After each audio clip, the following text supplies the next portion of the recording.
Hello y'all on YouTube, this is Rob with Rob's Nerdy Knives. Today we're reviewing a cool knife that was loaned to me by a channel subscriber. Thank you so much for allowing me to check this out.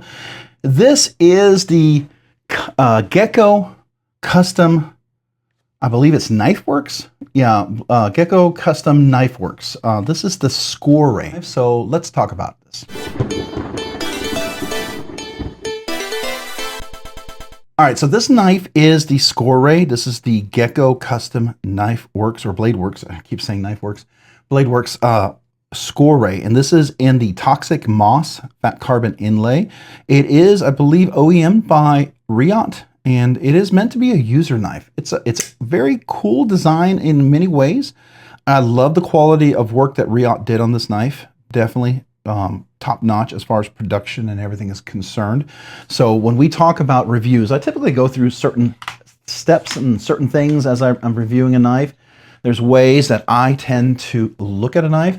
So a couple of things that I will look at, for instance, are, the knife name. This is the Sikorae. Who's the manufacturer? In this case, I believe it's Riot.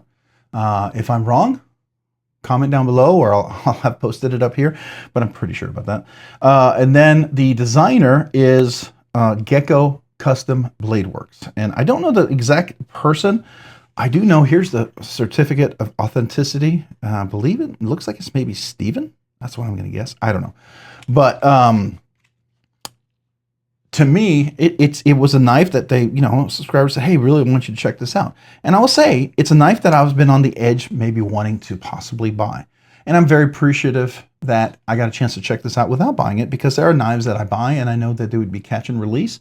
Even though they're great knives, they're just not for me and ergonomically, right? And this one was something that's probably going to be, what is that on this knife? A little dirt? Sorry. Yeah, it looks like it has a little dirt on his knife. Okay, we'll just clean that right off.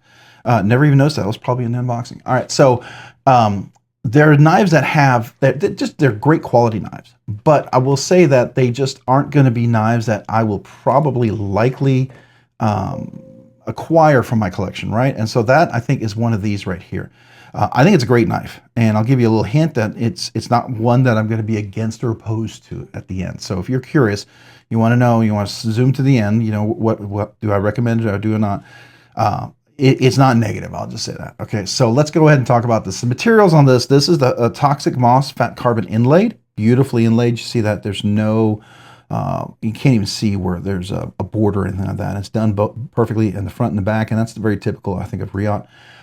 As far as the titanium liners, they're great. They're chamfered all the way around. It's a very kind of an aggressive, very unique design shape that you get here. He's going for some roundedness and some, kind of a, I guess, to kind of have that gecko look. Here's the eyes and the mouth, and I see that, right? And it's very tight in that regard. So yeah, that's an aesthetic design. The Loctite is a frame lock. And it's not a giant frame lock, which is nice, right? I do appreciate that. You have thumb holes that allow you to open it. And now that's the primary way. I don't know if I can get bonus. Well, I can get bonus. I can get bonus middle finger reverse flick just below the lock if I get my finger in there. Yeah, so you can do that. So you have a little bonus opening, but the thumb holes are nice. They kind of remind me a little bit of my Rosie, right? The Oz Machine Rosie with that kind of hole where you can get the finger in there. And as long as you don't hold your finger on the lock bar, you can absolutely use it front and back. So that's nice. So that's the Loctite frame lock, works pretty well. Does have a nice crisp detent. You can hear that. Nice clickety, no detent lash. Blade is very nicely centered. There's not a whole lot of clearance there. You can see that. I mean, this is the tight tolerance. You're almost touching, but you're not quite. You can't get any closer to that. That's pretty amazing. The lockup is a good 25%, 30%, I think, and there's no blade play, pivot lash, or anything like that, I will say, so that's nice.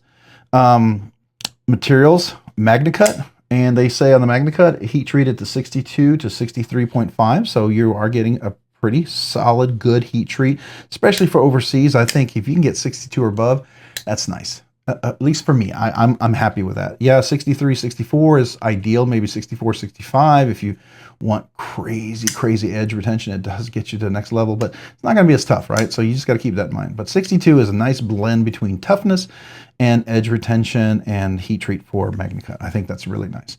All right, how does it open and close? Use the thumb. You can reverse flick it. You can use the middle finger reverse flick. You can use the thumb to front flick it. You can also do a nice slow roll on this one, right? And then over here, I can do a slow roll on this one over here as well. Can also do a thumb deployment there.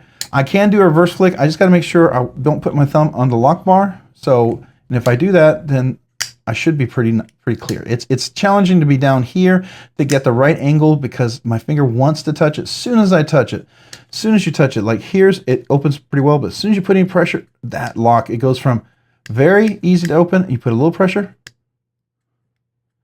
where it's significant. So if I go over here and my finger's just touching like that, I can't clear that, right? But I got to be absolutely clear. Now I'm down here. I got to make sure I get the right angle. So it's not the easiest to left hand reverse flick. So that's kind of a bummer, right? All right, so let's talk about what else about the materials. Got a full back spacer, no lanyard loop, which I'm fine with that. It does have a nice clip. It's got a big old ramp going on right there. You can see that ramp. So it's going to go in nicely smooth. It's going to have a big ramp pulling out. Sometimes that bunches up and it might bunch up on your jeans and could be kind of pulling at your jeans, right? It's going to be relatively deep pocket carry. Going to be about that deep, so almost completely hidden, probably about there. So, which is not bad. That's nice. It's not sticking out, so that's cool, right? The action's pretty nice. I was going to put maybe Skiffs on there. The gentleman was thinking maybe Skiffs. I don't think Skiffs is going to change this one. They're pretty buttery smooth. For this to radically, Skiff's not going to change anything on this. For this to be radically changed, I mean, I would have to tune the lock bar. I personally, if this was my own knife, I would be sanding this out a little bit because I will tell you, the access to the lock bar is not the best, right? If you got big meaty fingers, if you got thin little fingers, you're going to probably be pretty fine. But if you got big old meaty fingers, this does become uncomfortable after a while. It's not easy to get in there. I wish there was more weight relief in there. I wish it was cut a little bit deeper. You had a little better angle to get in there. That would make it a lot nicer. I wish maybe there was a little cutaway. I did notice it feels like almost when I looked at this from the side, which is ironic. This side is, I mean, it may only be by a millimeter or so, or half a millimeter, but it's a little higher on this side than this side. You usually want the lock bar a little higher so it's easier to access. I don't care for that. To me, that's a personal pet peeve that I don't like. So, you know, if this aesthetic speaks to you and you like it and it's comfortable, then this knife is for you. I'm just telling you my personal aesthetics, right? My ergonomics for my hands. I've got large hands, big meaty fingers, shorter fingers. And this is what works for me. And if you can relate to that, great. Or if you can't, then that's also great, right? Not everybody's going to have the exact same opinion as of a knife that you are, right? Some of these things are very personal. They're very personal in how it feels in your hand and how it works in your hand and how you can work with the knife, right? So everyone is different. And for me, this one just didn't jump out. I mean, it's well made. It's beautiful. But for my ergonomics, it's a little more not as nice. I will say a lot of people I know have this and they love it. They absolutely love it. They feel it's great. It's very ergonomic. It's very comfortable. So, you know, if you want proof that other people are enjoying it, it's out there. And if you like the knife and this knife just calls to you, then go for it, right? Then this might be for you, right? It might absolutely be for you. And I say go for it. Just because it's not quite for me doesn't mean it's not quite for you. See, I get stuck. Yeah, see, and then suddenly I can work it. And then I can work it. And I don't like that. I don't like that I have to just figure out that exact perfect angle, right angle, going down, coming, whatever. To me, that's too much. That's too much to try to decipher.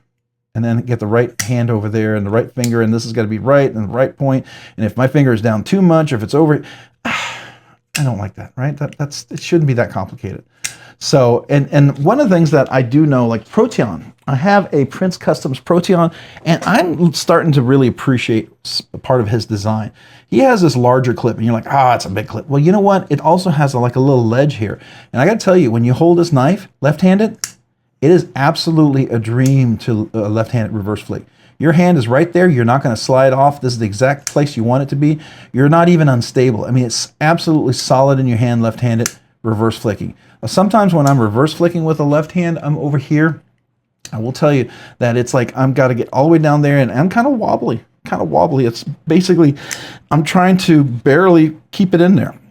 And just like up here, I'm barely holding here and here, and so trying to do that, it's like if anything slips, I may cut myself. I don't like that, right? So over here, I really appreciate that. Now this is a custom knife. It's a USA made custom knife, and you know, it costs a lot more. But I'm just telling you that's that part. The other part is it's got this really pokey clip. And you can see the user who's been carrying this got some scratches on there, and I'm not sure if that's just because of the pokey tip or the shape of it, but it's definitely caught. It's got some snail trails from getting caught right as they're carrying it, which is fine, right? A knife's gonna get snail trails. If you're gonna carry your knife, you're gonna get snail trails. If you don't like snail trails and that's like blows you away and you I gotta get rid of the knife, well, then every knife needs to be a safe queenie. You should never carry it. And if that's you and you still want to have the knife, then make them a safe queen. It's your collection. It's your knives. You do what you want. I carry every one of my knives, and I realize they are going to have signs of wear from being carried, and I'm okay with that, right? See, this is that just frustrates me. That's a personal pet peeve, and it's because of the shape of my fingers. Longer fingers, I think, would make that so much easier. If you got longer, thinner fingers, I don't think you would run into that as much as I do. And I suspect people who have this and they're like, I have no problem reverse flicking, which is fine. You may have no problem reverse flicking. That's absolutely credible, right? But you may also have different ergonomics than I do, and that's okay too. And that's the difference, right? I want my knives are fidget toys. They are expensive fidget toys, and I'm not gonna lie to you about that. That's what they are. And if I can't do that, and it's a catch and release. So. All right, so that's the open and close. That's how it opens. Let's talk about the blade. The blade's a beautiful drop point. I love that. It's got a nice finger choil that you can definitely choke up on. Nice belt satin finish. I love that. Has a little swedge on top. Actually, it's not a swedge. It's more of a flat part of them. It's almost flat grind to the top. It's flat grind to about right here, right? It does come down to a relatively decent edge. It's a pretty thick one. We're going to do some measurements here in a second, see how thick that is. I bet that's over 120 thousandths of an inch, which is 0.12 inches if you're curious. Nicely chamfered, no sharp edges on the top. It's not crazy sharp, so it's not gonna. You're not gonna be able to, you know, start a fire or if whether with a ferrous rod. But you could probably use the finger choil. The finger choil's got a little edge there, so if you want to start a fire, that would be perfect for that, right? So that's nice. I will say the action in here with the cage bearings is really nice. Would skiffs make it better? I don't know. Maybe not. I don't know. To me, it's like. I only do that if it's a knife that I really, really want to improve and carry, and I feel like it's going to make a difference. And this one is not. I'm really very sure of that, because I had another knife that I got a chance to check out. Somebody let me check out, and I was very surprised by it, right? This is another one made. This is made by Bestech, Riot, both are really great makers. This is the Blackbird Designs, and this is a custom fixed blade maker, and he had a production knife. This is made by Bestech. This is the Grackle. And I handled it, and I thought, man, that's so close on being a really, really nice knife. And I thought if I could tune that, that would be really outstanding. And I did. I tuned it, and it is outstanding. It is so much better. Now, it wasn't as smooth as this one was without the skiffs. Once I put the skiffs in, it was like really huge improvement. Not saying it was bad, okay? Most people would never notice if you don't put skiffs in regularly, but I would. And you would notice if you have, like, you know, skiff-made blade custom knives like the Fugitive, or you have Brown knives, or Holt Blade Works, or, you know, Koenig Ariuses and stuff like that. And if you have those knives, you can definitely feel that. That's a different level of smoothness in a knife. That's just next level, right? And if you don't have those knives, I don't think you'll really quite understand until you handle them and have them for a while. That does make a big difference, right? So that's the blade shape on here. I think all that, the choil, all that good stuff. Yeah, so all that's nice. Magnacut, do like that. All right, so let's get into the measurements. How much does this guy weigh? All right, so we're gonna weigh you and see what you are. I'm gonna guess 4 ounces, somewhere around there. 3.5, 3.5 ounces. It feels heavier to me. I don't know why, but it does. All right, so let's do the overall length on this knife. All right, so the overall length on this knife is, from tip to the back is, looks like we're right at 7 3/8 of an inch from the tip to the back, right? So the overall handle length, if we go here, is about 3 and I want to say 5/8. If you go all the way here, if you go to the tip, it's 3.5. If you use the finger choil, you have over 4 and 5/8. And if you go all the way to the back, you're over 4 and 3/4. So you have a lot of room. I mean, it's a generous hand for big hands, right? And then the overall from the tip to the back is 3, I want to say, and an eighth. The overall cutting length is going to be 2 and 3/4, 2 3/4, right? So that's when I talk about this. I got large hands with big meaty fingers. So right here, I can still get a good grip. I'm right at the edge. I'm right at there. So if you have extra large hands with regular fingers, double extra large hands with thinner fingers, this is about your grip. If you have extra large hands with big meaty fingers, you're probably gonna want to choke up, and then you have a lot of room. But that choke up does work. I will say this is a hot spot. It's a hot spot here. It's absolutely a hot spot there. It really digs into my hand, and that's unfortunate. If this was my knife, it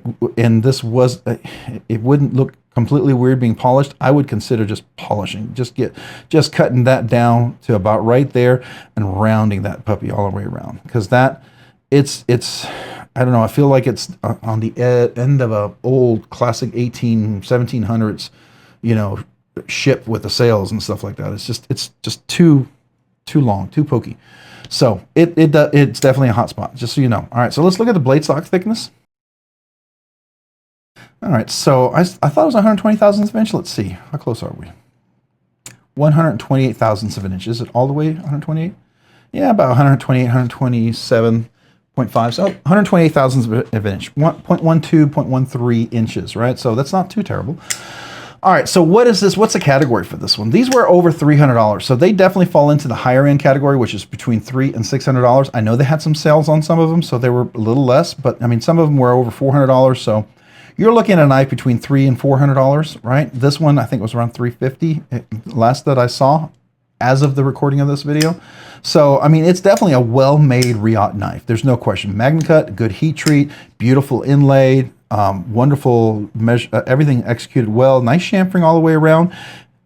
Even here, it's not super crazy sharp. They've taken care of a little edge. This is something a lot of people miss a lot of times, and they just forget. And then that kind of cuts you as you're holding the knife here like that. So that's really nicely, there's details, a lot of details taken care of. I just wish this was a little better access. The lock bar access was kind of, to be desired. You could tune this to make it a little bit better, because it is pretty stiff, but it's almost not needing to be tuned because it does drop. And I mean, could tuning, yeah. So the guys, hey, if you want to put skiffs in and see if it changes anything, I'll tell you, and this is my opinion, the skiffs won't change anything. You'd have to do an actual tuning of the knife, and that is very personal. Some people like crisp detents, like crisp deployments, and if I were to tune it, he might think it's soft, right? I know my preferred detent strength here, resistance, is what like Lefty EDC would call a soft detent. What he thinks is a good detent or strong detent, I'd call an impossible detent.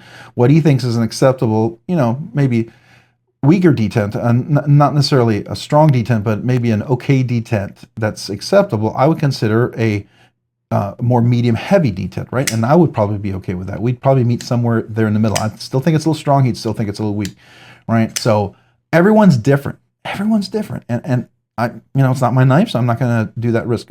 And to me, the skiff's not going to change anything. So I just don't feel like there's any benefit there. If I thought this could drastically change, then I would. For instance, I put skiffs in this guy.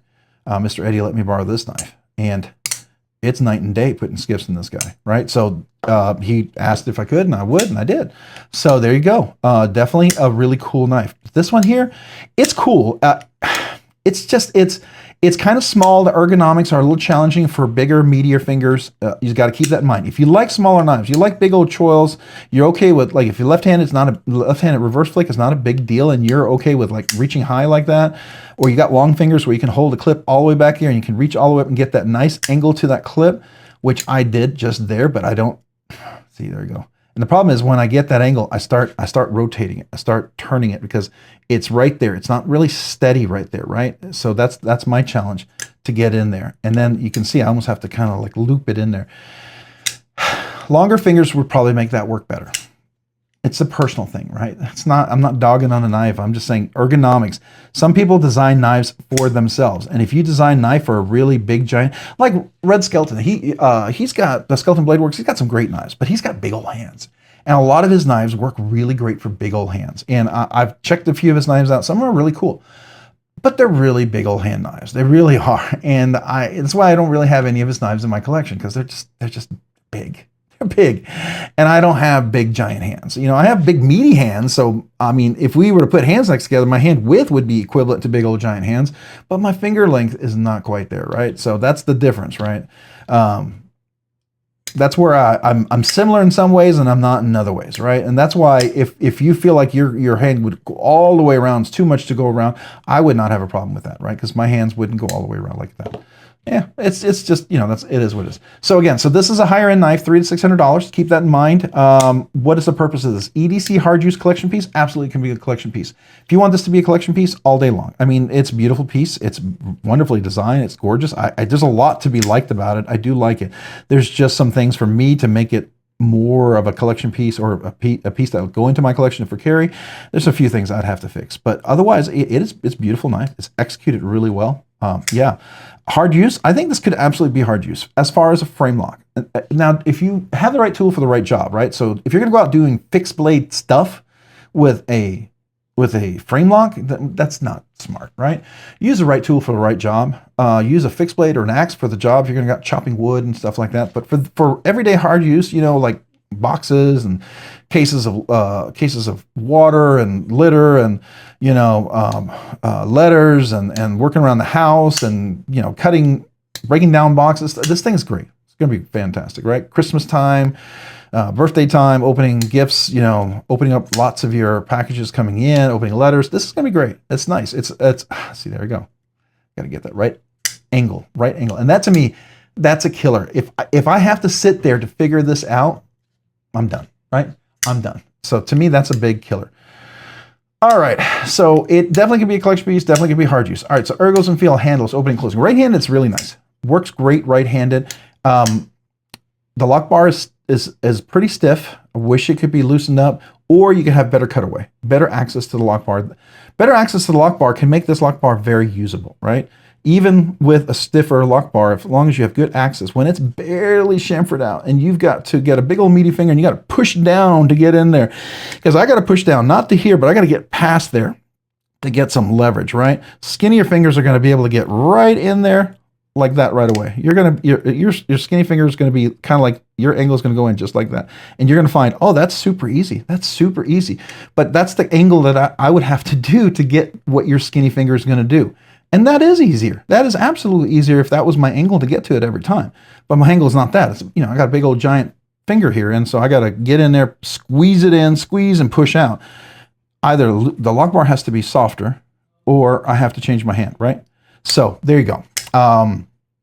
So opening, closing is nice. It closes well. In the skiffs, the cage bearings are nice. Left-handed, it's great. Left-handed reverse flick is a challenge. This is a little pokey. It closes nicely. Action when it closes nicely is really nice. I mean, you know, it'd break in more, and probably if you loosen the lock bar, it'd probably have a little more control drop shut and wouldn't be a shake shut. But some people love shake shut. That's what they want. They don't want control drop shut, or some people want guillotine, and, you know, and you can get that. But there you go. Fidget factor scale. All right, so you have the oh, I just poked myself with this one. Did I cut myself? No, okay, good. You have the reverse flick that does kind of work, right? Can I do? I can do bonus flick on the left hand, but I got to be careful again. Can I do it on the right hand? You can, as long as you get a good, you know, presentation there. Your thumb's in there. You can absolutely do it. So you have the thumb, which I would normally give it a 2.5 with the bonus flick. I'm going to give it a 3.5. I'll give it a 3.5 for fidget factor because I can do this and this, and it's a nice hole. It works if you can get in there. Okay, hold on. Okay, let me do it left hand. Get in there, it works really nice, right? It works really, really nice. So that's cool. And so some of you guys before, because I saw a comment when I'm unboxing, well, you just got to get in there and reverse. Dude, I can reverse flick most knives that most people can't reverse flick, right? I can just about reverse flick any knife that's out there. And that's just the reality, right? You know, and this one is a challenge for my ergonomics. It's, again, ergonomics, your hand shape. It comes back to that. Everybody's unique. Not everybody's the same. Just because it works for you doesn't mean it works for me. And just because it works for me doesn't mean it works for you. And we have to keep that in mind, okay? So I will say fidget factor is 3.5. You can round it up to 4 if you want. Fidgety goodness. Out of that 3.5, what's my percentage of this? This one gets a, I'm going to give it a B, a B minus. B or B minus? I will give this one a B minus. This is a B minus for me. I think for others, it'll probably be a B plus, maybe even A minus. I do. I think if you got longer fingers, skinnier fingers, I think this is absolutely going to be a B plus to A minus knife. So keep that in mind, okay? Keep that in mind. But for me, this is a B minus. B minus fidget factor, which means I'm not super loving it. Overall thoughts. Is it recommended? All right, so I'm going to do a two-part recommendation. If you want to say just for my big old meaty fingers, large hands, shorter fingers, is it recommended for me? No, it's not. Absolutely not. Is it recommended for other people with the right hand shapes and the skinnier fingers, longer fingers, thinner fingers? Yeah, I think it is. So that's my caveat. I recommend it for the right ergos because I know some people absolutely love this and say it's best thing next to sliced bread, and I get it, and that's fine. And that could be exactly that for you. See, now I'm doing it just fine. Now I'm doing it just fine. Watch this. Now I got 3 in a row. Can I do 4? Can I do 4? I can do 5. No, there you go. There we go. So anyways, sometimes the ergos will work really well for some other people, but for me, it's a challenge. And so I'm not going to, this would never be a knife in my personal collection. I'm glad I handled it. I know it's a great knife. I'm going to say quality build wise, everything is fantastic. If this were to ever be redone, if they were to look at this, I mean, they're not going to pay attention to me. I'm too small of a channel. But if they were, let's say they happen to come along this and they go, well, what does this guy have to say? And they watch the whole video and they haven't already tuned out by now. And let's say they're already here, which I doubt, but let's say they are. I would make this more rounded. This is too pokey. It sticks out too far. It's uncomfortable, right? That's the first thing I would do. I would try to get a little, either do something here where this is thinner, where you can get a little better access over here. I can put my thumb a little bit higher, or my thumb could be on here so I can get better access to that. Now that happened to work right there because I have to have that knuckle perfectly right at the very tip, and it works, but it's uncomfortable because it starts to dig into my knuckle. I would like to be down here, but then when I'm down here, I have a different angle. It's, so that's the thing. Maybe a little longer, rounder clip. That would be the first thing. The other thing I would consider is better access. A little more cutaway on this side, have this a little bit raised, a little deeper chamfering in here, better access to the lock bar, and then the rest could be tuned. But those are two things that really make it challenging for me personally. And if that were to happen, I mean, this could be a completely different knife, for me at least. All right, so the fidgety goodness, I said it was a B minus for me. Probably for the other hands, it would definitely be a B plus to an A minus. And then for me personally, my hand shape, my ergos, it's not a recommended, but for others, it's a recommended. So where does this go? Is it a recommended knife? It's a recommended knife if the shape fits you, if the ergos are pleasing to you. And if you don't struggle with some of the things I struggle with, I think I'm going to make it a recommended knife, but that's my caveat. That's my caveat. If you're similar, if you struggle with big old meaty fingers, shorter fingers, you will be challenged by this one. And if left-handed reverse flicking is not important to you, you won't care. But I like to fidget with a knife with both hands, and I do. I fidget with both hands, left and right hand. I almost fidget as much with my left hand as I do with my right. So to me, that is also a very important thing. And this looks so great right there because it worked really nicely, and it's working great right there again. But getting that every time is not always the case. So there you go. That to me is where, that's where I have a hang up. All right. Hey, let me know what your thoughts are. If you have this, maybe you have no issues with it, and that's fine. Share your thoughts here. You don't have to convince me because to be fair, you're not going to convince me. You're not going to change my mind, right? This is my opinion. This is my impressions, right?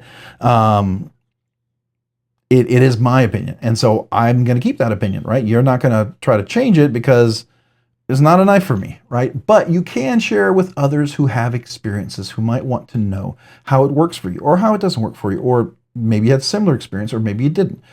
I think those are all valid comments to make. So please comment away and encourage other people to have some comments as well. I will tell you, it's a beautiful design. I even don't hate this toxic moss. I normally don't like that color. I don't hate it. That's just surprising. It looks a lot nicer under the light and reflecting than I expected. So there you go. You got me. You got me on one thing, right? But I love the look of the knife overall. It is a beautiful knife. You have that. You absolutely have that. I think it's a beautiful knife. But I will say it's a challenging knife for me. But there you go. Those are my thoughts. Love to hear yours. Hey, if you found this content fun, interesting, worthwhile, or entertaining, would you please consider hitting that like button down below? And if you've already hit that like button, would you please consider hitting the subscribe button? Subscribing and liking the videos really helps out the channel, allows the channel to produce more content, do more things, ultimately do more things for you. So thank you. Thank you to everyone who watches the videos, who likes the videos, who's part of the content, who's part of the live stream, who's just part of the community. I appreciate you. Thank you. If you haven't already, hit that notification button down below so you can be notified of future content. And also a big shout out, thank you to all my channel members. You guys are amazing. I appreciate you. You encourage me when I sometimes don't feel like keep going. You are a huge part of me allowing me to do things way sooner than I ever thought I would be able to do. And you help also allow the channel to do weekly giveaways. Typically, I would probably be doing a once or twice a month giveaway for everybody. But because of your generosity, I'm able to do more giveaways, check out more knives and stuff like that. So thank you. Thank you to every one of you. And I do 2 special things for channel members. I do a once a month members giveaway. It's an exclusive knife. It's better than just a budget banger. It's a nicer knife that I like to give away. And then the other one is I also give all brand new channel members a channel sticker and a little thank you note. My way to say thank you. So if you're a brand new channel member and you've never gotten a sticker and you were a channel member all this time and you never asked for one, or you were a channel member before and became a channel member again and now you need a channel sticker, email me with your name and address. I would love to mail you that sticker and to say thank you. Thank you to every one of you guys. So I appreciate you out there. Thank you to everyone. Thanks for watching the channel, supporting the channel. Thank you. Thank you. If you haven't already, check me out over on Instagram at robs_nerdy_knives. Again, that's on Instagram at robs_nerdy_knives. Thanks so much for watching. Have a great day and a great week. Bye.